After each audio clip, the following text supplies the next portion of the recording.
अगर महात्मा गांधी की इच्छा के अनुसार कांग्रेस न होती तो क्या होता? लोकतंत्र परिवारवाद से मुक्त होता। भारत विदेशी चश्मे के बजाय स्वदेशी संकल्पों के रास्ते पर चलता। अगर कांग्रेस न होती तो इमरजेंसी का कलंक न होता। अगर कांग्रेस न होती तो दशकों तक करप्शन को संस्थागत बनाकर नहीं रखा जाता। अगर कांग्रेस न होती तो जातिवाद और क्षेत्रवाद की खाई इतनी गहरी न होती। अगर कांग्रेस न होती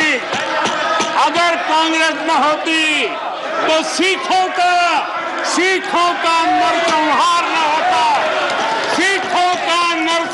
न होता। प्रधानमंत्री ने ये बात मंगलवार को राज्यसभा में कही। मतलब साफ है, राष्ट्रपति के अभिभाषण पर पीएम मोदी ने लगातार दूसरे दिन भी कांग्रेस को ही निशाने पर रखा।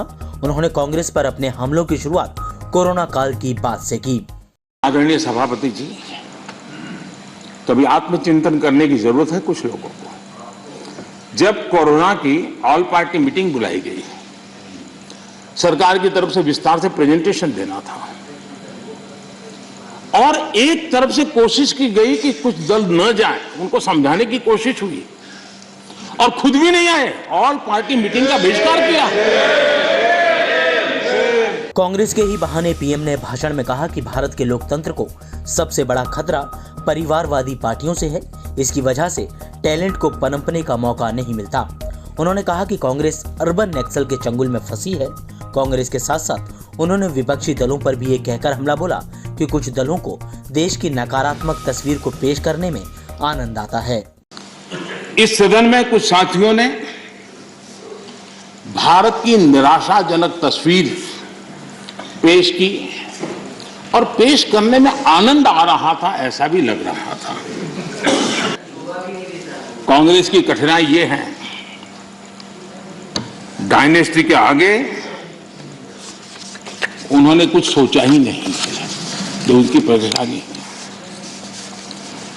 और पार्टी में जो डेमोक्रेसी की बात करते हैं ना, वो जरा समझे, भारत के लोकतंत्र को सबसे बड़ा खतरा परिवारवादी पार्टियों का है, ये मानना पड़ेगा।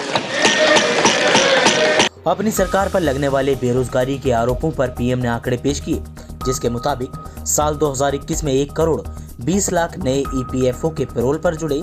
इनमें से 60 से 65 लाख 18 से 25 वर्ष की आयु के हैं।